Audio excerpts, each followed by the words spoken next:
Okay, so I think probably we're about ready to start the presentation. Okay, so a big welcome to the Foundation Programme's virtual events. I'm Leslie Edwards and I'm Head of Learning for the department, and we are joined today by Kirsty, who is my Deputy Head of Learning. Throughout the webinar, you can actually use the question and answer box if there's anything that you want to ask myself or Kirsty, and we will come to those questions at the end of the presentation. If you want to use the chat box, if you have any technical problems, and then the team behind the scenes will try and help you. The session is recorded and will be available on our website if you want to view it at any time. As you may be aware, Crawley College was graded outstanding by Ofsted at the beginning of the year, and this was in all areas of the Ofsted framework. As a team, we were really proud of this because there were some fantastic quotes that came out of the inspection report.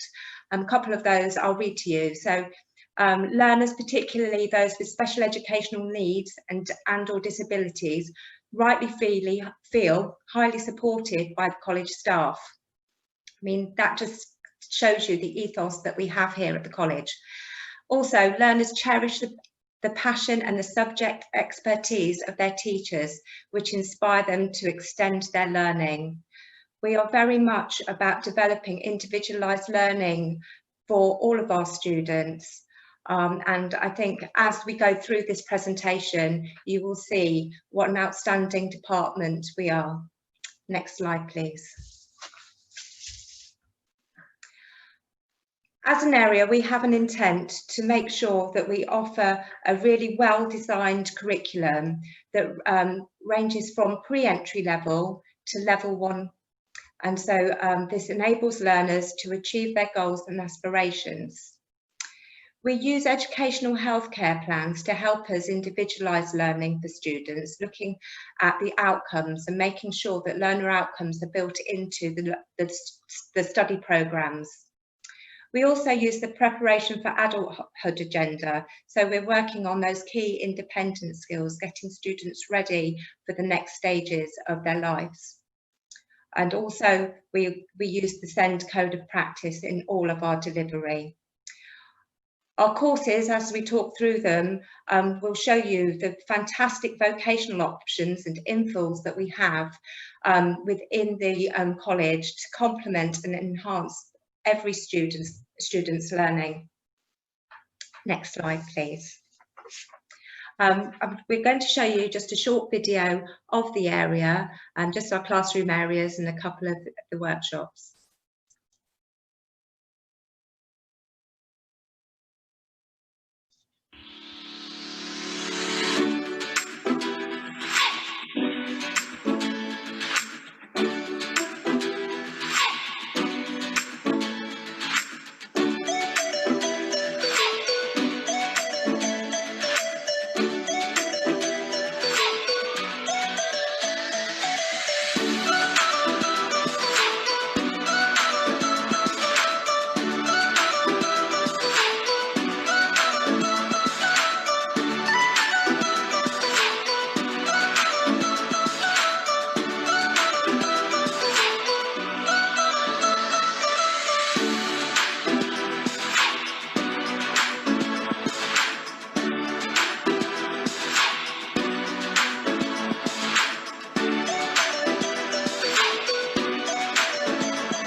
Our provision has proven results in really developing students' softer skills that enhance their progression.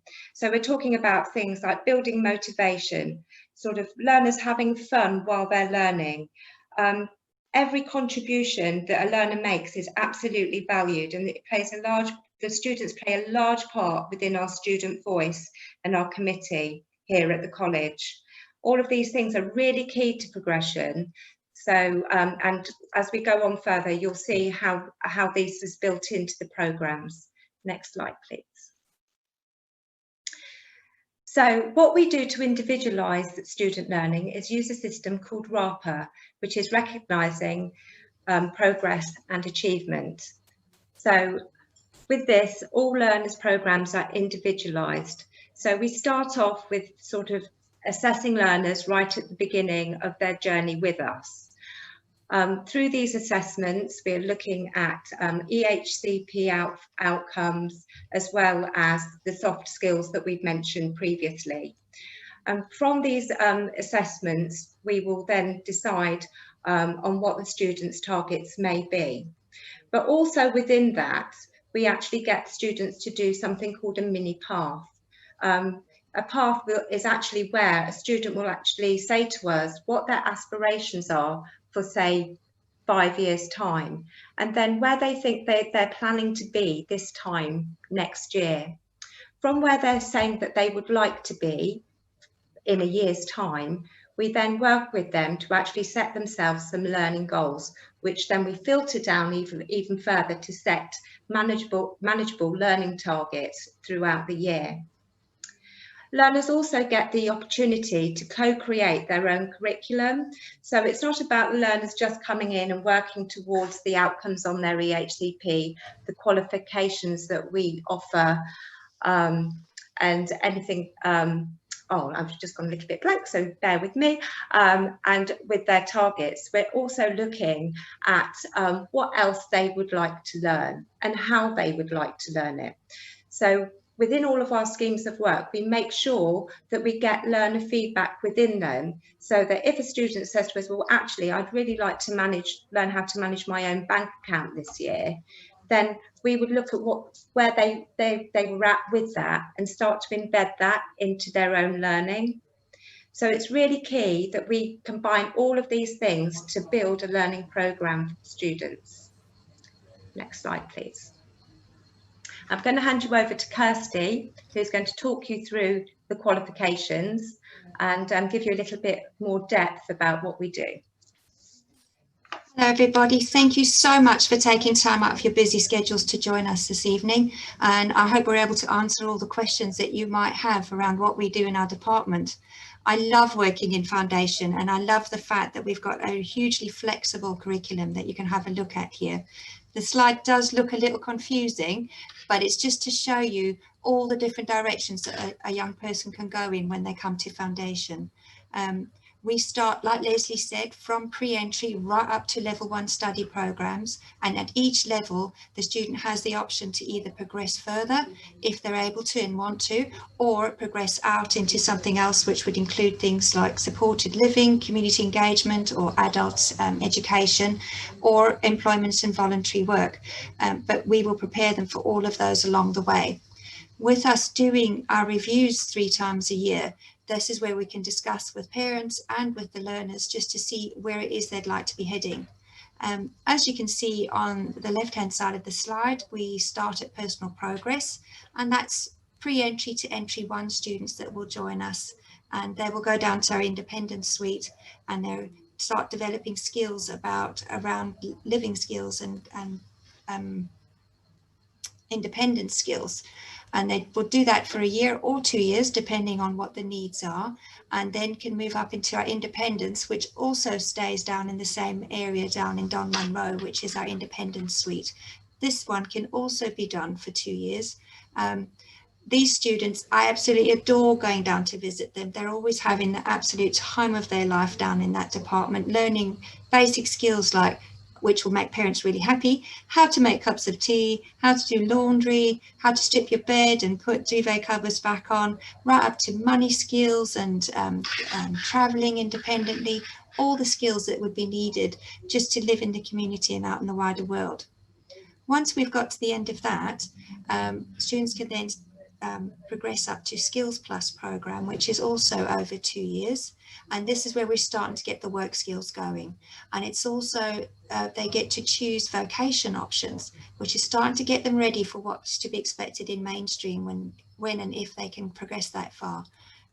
The vocations that they can choose happen in-house and are taught by our teachers in the classroom. And they do things like health and social, catering, travel and tourism, construction, or not motor vehicle this year, but yeah, motor vehicle in vocation, and a couple of other ones they can look at. They'll also do OCR modules around life and work skills to get them ready for what it's like to be employed, and also do some RAPA-based work as well as work experience. After they've completed the 2 years there, they can then move on to vocation. Now, this is where it gets really interesting for young people. They are doing work experience, which is personalised to them, but they can also, their vocation options are happening in mainstream classes with mainstream teachers, but with their vocation plus peers. So that gets them used to what it would be like to go into mainstream when they head off there after they've finished their year in vocation.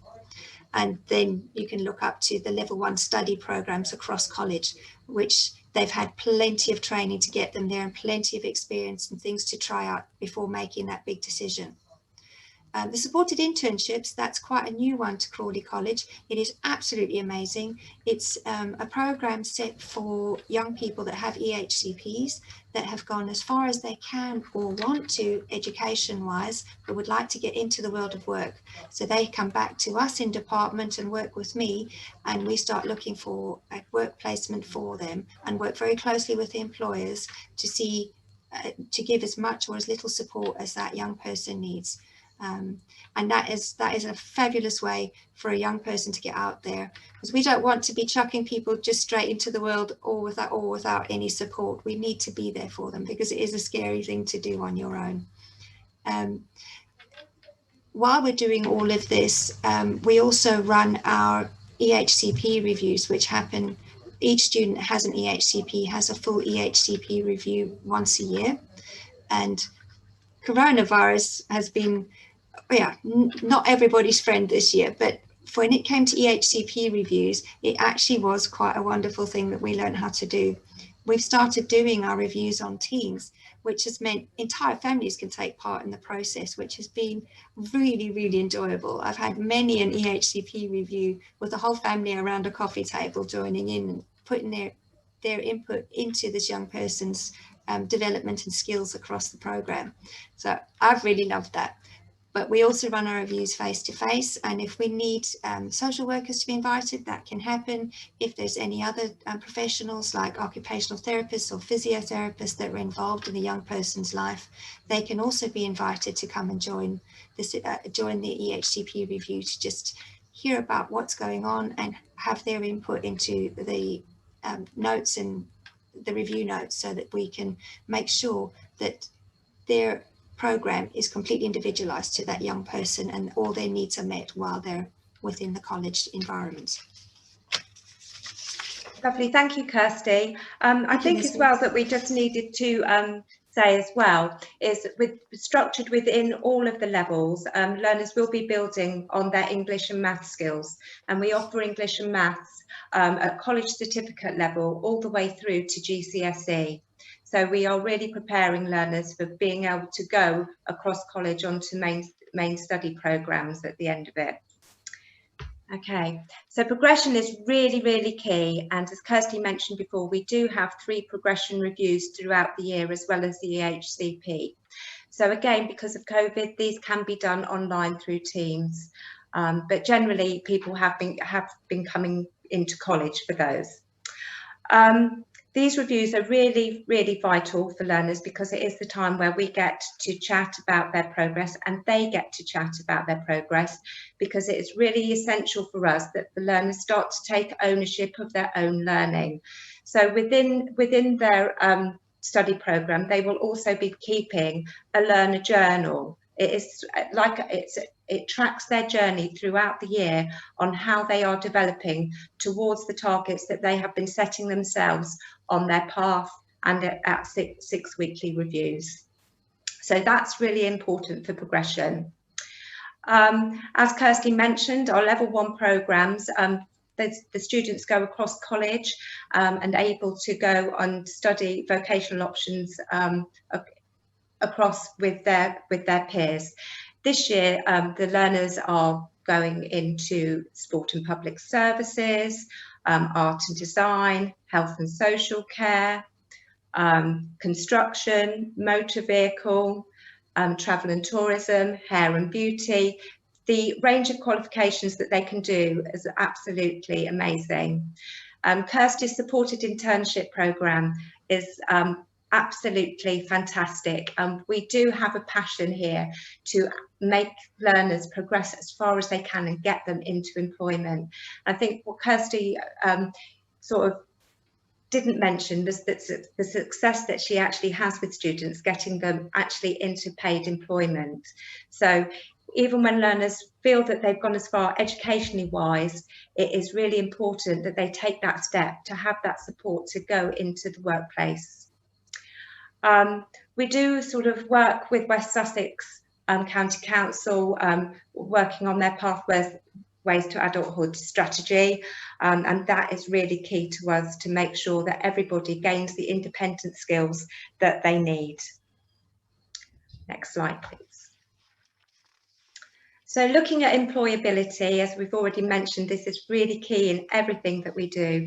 We want to work closely with our employers who offer work experience, and they also come in and do some fantastic talks to our learners. And I think Kirsty will give you a bit more detail on that in a little bit later on. But what I wanted to say was really that work experience, although sort of when students, we're saying that we're building employability skills probably at the skills level when they go onto the Skills Plus course, even when students are on independence and personal progress courses, we have supported work experience opportunities for them. We work very closely with Crawley Library to make sure that the learners get that interaction with the public to start to build their communication skills and their confidence so that they are ready for their next steps. I think Kirsty can talk to you a little bit about the local employers and the charities that we work with, and the guest speakers. So I'll hand over to you, Kirsty. Yeah, thank you, Leslie. Yes, once we get up to skills, we start looking at work experiences, and we do a lot of work with Oxfam, which is literally just across the road from us. The manager that's there is absolutely incredible. He's autistic himself, so he truly understands our learners and takes them through step by step in how to get the skills that are needed for employability. A couple of my interns have worked very closely at Oxfam and have even been given proper references for employers. So, you know, the opportunities are endless when it comes to Oxfam. They teach them things like how to use the till, how to use card machine, how to sort out clothes, how to price things, the communication skills that are needed when people are coming into the store, peers, how to talk to your colleagues, how to send formal emails. The list is endless with what they get taught when they're going out to these work experiences. Doodly Dogs is a firm favourite amongst our students. It's a doggy daycare centre that's at a local pet shop, and the students go over and they all seem to think they're going to go and play with dogs, which is part of the process. But the other bit is cleaning up after a dog and making sure that the environment is clean for the animals, and just making sure that they stay professional at all times. So the skills they're learning there, really, really good with Doodly Dogs. We've got a really good connection over there. Leslie was talking about our guest speakers. We have an amazing guest speaker called Joe James, the autistic photographer. And if you look on Facebook, you'll be able to find him.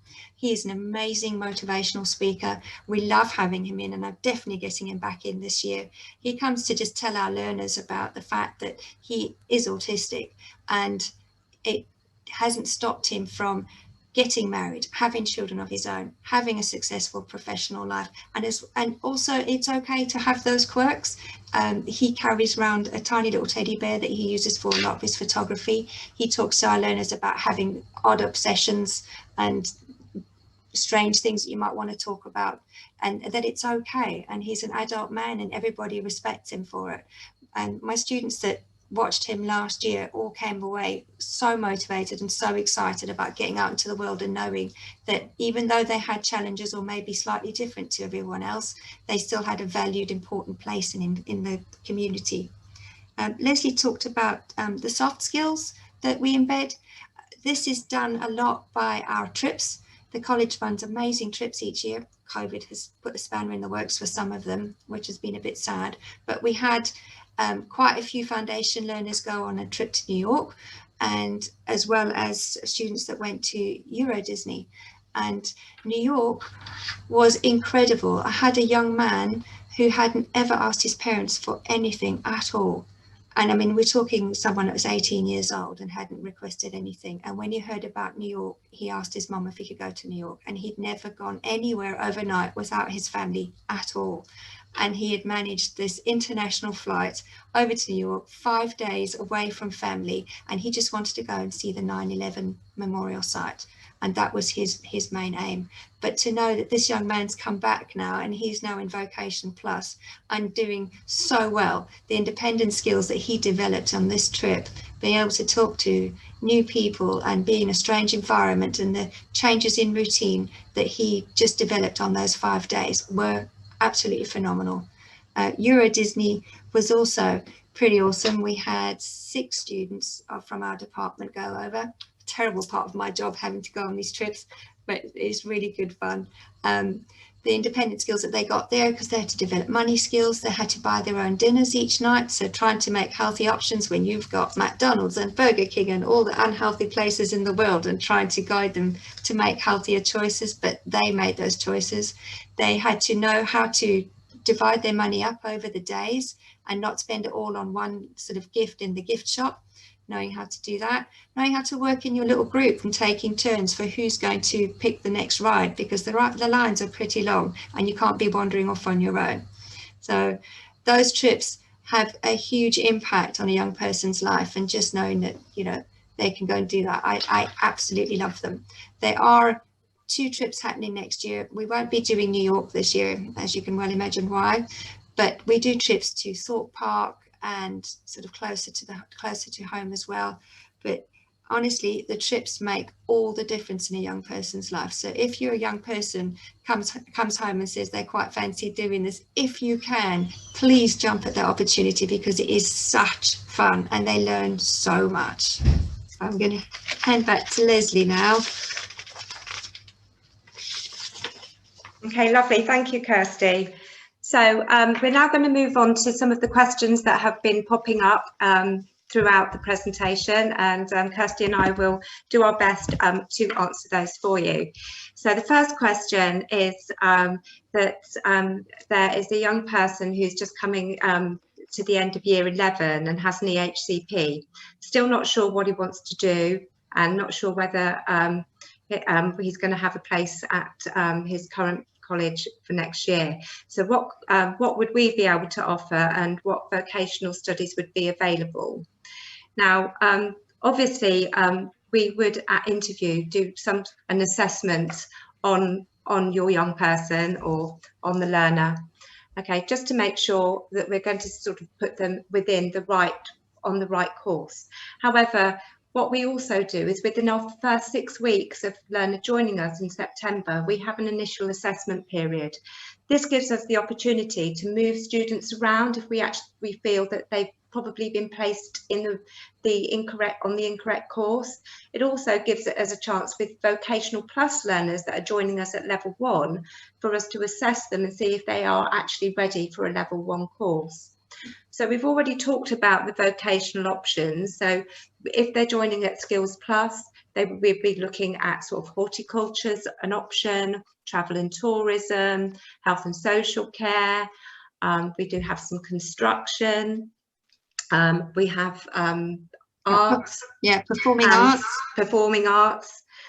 So there is a wealth of opportunity. However, what we do, as mentioned earlier, in in the presentation is that learners do get to co-create the curriculum. So if there is an option that we're not actually offering, and a learner has shown that there is a great passion for that and they are ready for that sort of transition, then we can look at seeing whether we can actually infill them across college or with our Vocational Plus students. Because as discussed before, the Vocational Plus students go across college and they have the choice of the suite of qualifications that are on offer across college. But if you need more details, you know, please do give us a call, and we'll be happy once the lockdown is over with to come and show you around college and discuss sort of your case in more depth. So there is another question about how do they know what course to apply for. So Kirsty, do you want to talk about that one? Yes, yeah, I'm absolutely happy to take that one. That one, I imagine, can be pretty tough if you're sitting outside college and not sure which courses to go on. What I would do is just apply for any one of the ones you see in foundation, and then when you come in for interview, then we would sit and have a chat. So if you come in with whatever qualifications you're heading for, so if you're a year 11, come in and say what your predicted grades might be, or maybe if you are at Manor Green and then you've been doing some work over there, we can get some information back from the school.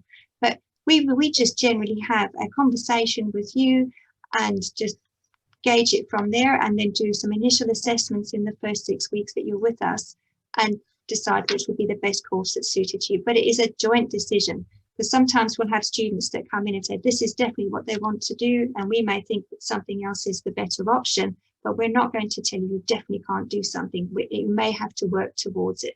So if you've got someone that maybe wants to become a bricklayer, for instance, maybe just as your choice, but you still need to do some other grades to get up there, then we would start you in a lower level program, maybe on Skills Plus, and work you up.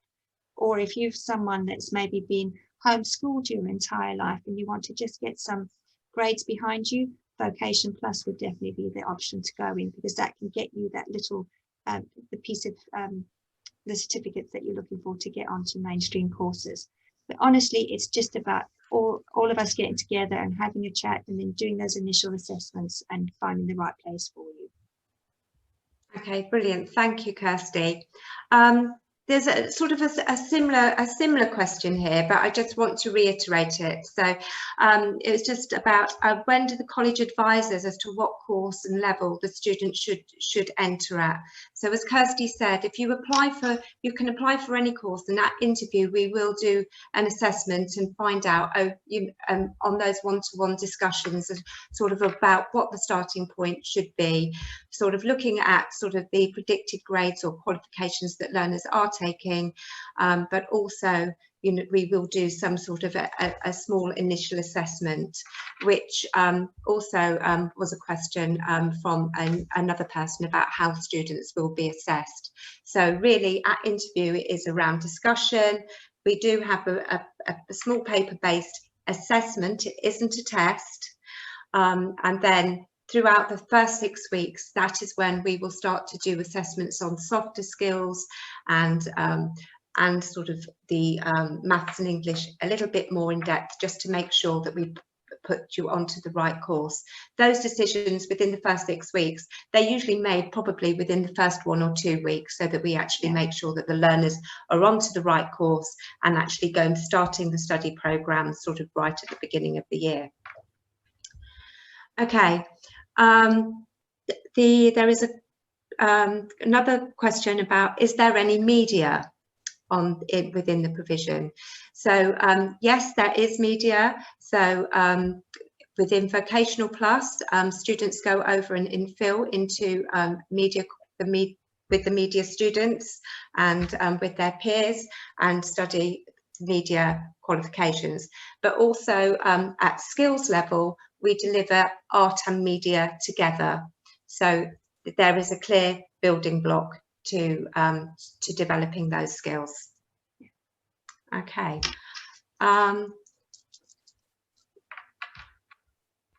So who is the SEND lead at the college? is a question that we have. So we have a dedicated additional support team, and our SEND lead there is Jean Allen. So if there are any other questions regarding support for learners, they can be directed to Jean Allen or to ourselves, and we can make sure that we do get the answers for you.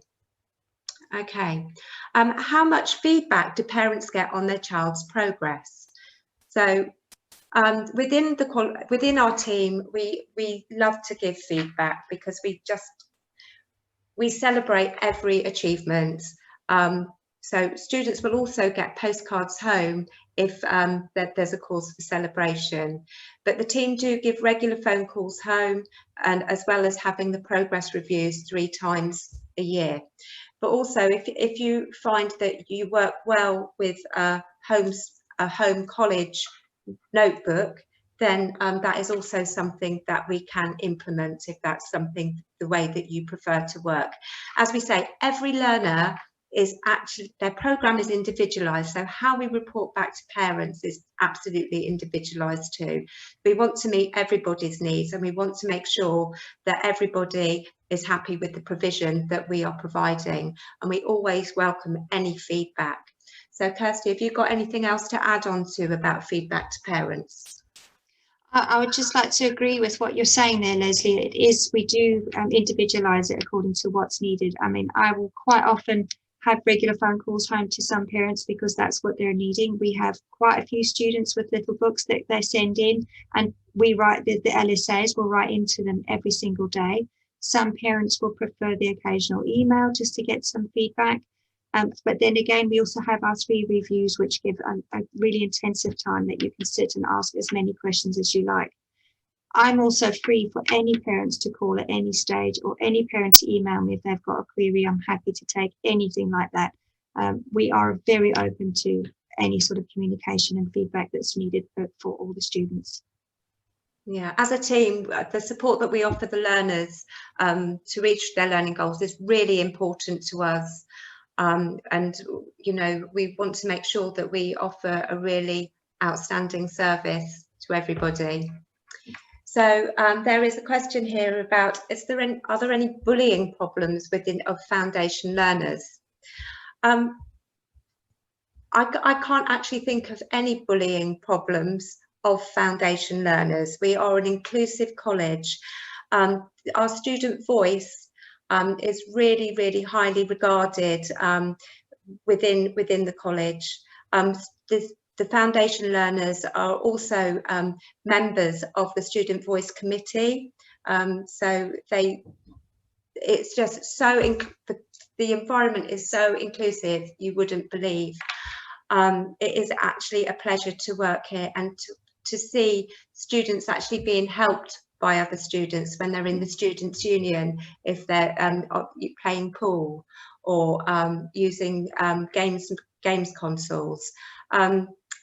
No, absolutely not. There aren't any problems with bullying, and if there were any problems with bullying, it would be actioned quite quickly. Have you got anything to add to that, Kirsty? I'd just like to add about our young lad who plays pool quite often, and he's an incredible pool player, but he's a quirky young man, and he is not looked at strangely. He is just accepted for who he is, and everybody just knows him. We can hear him coming a mile away, but he's part of the community. That is what we are here, is a big, happy community. Okay, there is a question here about how much are students with complex physical needs able to participate in enrichment opportunities and Students' Union? So we do have students with physical needs here. We are not actually geared to actually complex physical needs, as in a sensory curriculum. We don't offer that, but students with physical needs do participate in enrichment opportunities and with the trips. So Kirsty, can you give us some more details on what's happened in the past? Yes, with our trip to Disneyland, we had a young lady that needed to use a wheelchair. That was not a problem, getting her off of the wheelchair and onto rides. We did all of that. We do huge risk assessments before we leave, and we would never exclude someone because of a physical need. We try and include them as much as possible. We had a trip to Thorpe Park where we had a young lady who was in an electric wheelchair, but because we weren't allowed to do the moving and handling ourselves, we were able to invite mum along, free of charge, of course, and she was able to do the lifting and the hoisting into rides and things. So we make it that anyone that would like to take part in going on these trips or taking part in situations like that, that we make it that we can do that. It's not fair to exclude anyone. If you want to go and do something, then we will make a plan. Yeah, it's definitely not how we work, is it? We don't want to exclude anybody here at college. No. So there is another question here. When does the application have to be made, and when are the interviews? So the application can be made from any time now, and the interviews will be staggered throughout the year. So as soon as we start to get applications coming through, we will have an interview evening. Now, obviously, because of the situation now with lockdown, we haven't been having any face-to-face interviews. However, I'm sure that after Christmas, those will, fingers crossed with the COVID situation, they will start again. However, we did have all of our interviews were really successful using Teams last year, and on the telephone. So, I mean, Kirsty, you were involved a lot in the interview process. Yes. Can you sort of describe to people, just in case we're not able to get people in face-to-face, how a Teams interview would work? So Teams interview would happen that I would ask you to download the app on your phone or onto a computer or iPad, and I send you an email to join, or I use your email to get you to join for an interview, and we could do it face to face. So you'd be seeing my face on the other side of the screen, and I could see your family and the people that are wanting the young person that would like to come and join us in September. I found that process really a really relaxed way of doing it, and in my mind a preferential way of doing it, because if you think about coming in for an interview, it's a bit terrifying coming into this great big building with all of these strange people you've never met before, and you can feel quite uncomfortable. So I found doing it on Teams, the young people were so relaxed.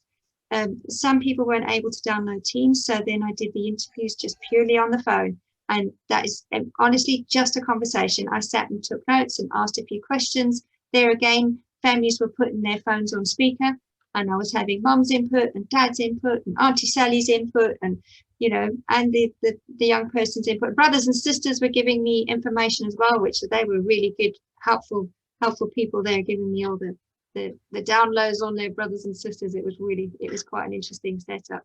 Yeah, and it's quite relaxed, isn't it, for the learner to be able to do it from home. So especially at that point, sort of sometimes learners come in and they're quite quiet because it's a whole new experience coming in to a college. So it's quite a nice thing. And I think that we're sort of looking at maybe doing some work, maybe even just on sort of doing sort of introductions through Teams or something before people come in. I think what is also key, I haven't had any questions about this, but I just want to just to say that learners are always invited in to have taster days here at the college. So sort of after interview, and we've sort of decided on a starting point for them, we would absolutely welcome them in for a taster session or a taster day. Obviously, we're waiting for what happens with COVID, but that would generally be our practice. Yeah. Okay, I've got another question here. It says, the trips that you organise, is this based on a first come, first served basis? Well, with the trips, there's usually a deadline. There's a deadline for application. So if we're looking at something like New York or Paris or something like that, or even to Thorpe Park, there's usually a deadline for students to make an application. And then as a college, we can actually look at the number of students that we need to book on to a trip, and then how many buses we may need to put on, or what support we would need to put in place for that learner. So how many additional support people would need to go in, how many lecturers would need to go. So it's not on a first come, first served basis, it's more a deadline for application. Am I correct there, Kirsty? Yes, that's exactly how it runs. And the more people that come from foundation, when we're doing sort of the bigger trips, then that will decide how many support staff come from foundation. So it's not a case of we can only have 5 people come from foundation it's however many people come from foundation then gives us the number of support that needs to go. So you're not restricted on the numbers there. Okay, I've got one last question. So if anybody's got anything else, if you would like to type them in just while we're doing this question, because I would hate to sort of finish this session with people still having queries in their head. So where do students who normally have one-to-one support gather at break or lunchtime? So at the moment, we are working in a very different way of working at college because of COVID. Usually the way that it works is that students who have one-to-one will carry on with their one-to-one support and they will go to the restaurants or to quiet spaces around the college to have their lunch and their break time. So obviously that is to do with, again, it's individualised to support the learner's needs. We're not saying that everybody has to go to a cafe or to a restaurant. We purely look at each individual. However, at the moment, because of COVID, what we're doing is we have got learner pods. So the personal progress and the independence learners have their lunch and breaks in their pod in their area where they study. They still can go to restaurants, etc., to go and get the food, but obviously because of the seating spaces are quite restricted there, it's just nicer for them to go back to their rooms and have their breaks there. And it's the same for the skills and the vocational students. If any of them have one-to-ones or feel that, even those learners that don't have one-to-ones but feel that they would like to, they usually stay in college for breaks, then we have spaces open to them at, in the classroom areas at the moment because of COVID. Our more independent learners absolutely get the access to go out into town if they want to, and if obviously that we've been given the permissions by parents for that to happen. Kirsty, is there anything that you want to add to that? No, only thing is that because of COVID, students have all been having lunch together in sort of separate little pods, as Leslie said, but we found some really good friendship groups growing from having that. So there's been lots of positives, because the restaurant is a nice place to go, but if you've got loads of people there, you tend to just mix with one or two people, whereas going back into the classroom, it's been developing those communication skills with people they wouldn't normally talk to. So that's been really positive from our side. Brilliant, thank you. Okay, so there's another question here. Are there limited number of places available for the foundation programmes? Within foundation programmes, we try not to limit the places for students. Obviously, we have to work on group sizes because we want to make sure that everybody has the best possible learning experience. So throughout the we tend to do something called curriculum planning, so we plan the number of groups. However, in the summer, when applications still do come in through the summer, if it's looking that we actually need to put on another group, then there is a process that I, as head of learning, would have to go through, but we would make sure that that additional group is put into place. We are a very popular college, so it's always great to get those applications in early, and also it just helps with the planning. What I would say before we do sign off is that if your young person at home or you as a young person are due to have your annual review at your school or college where you're attending, it would be really fantastic to help the transition process for one of us to be invited, or somebody from our additional support team. Now, we can join through Teams or just on the phone because of COVID, you know, on speaker. But I mean, if they are happening face-to-face meetings sort of in the next year, then it would be really great to have those invitations, because it's really important that we have a smooth transition into college, and we want you to get the best experience. Have you got anything else to say about transition, Kirsty? No, just really excited to meet you all when you want to start with us in September. I love meeting new students. Okay, so If you do want to apply for a course at college, it would be, you can call the college and ask for Kirsty Berkeley or myself, and we can guide you through the process.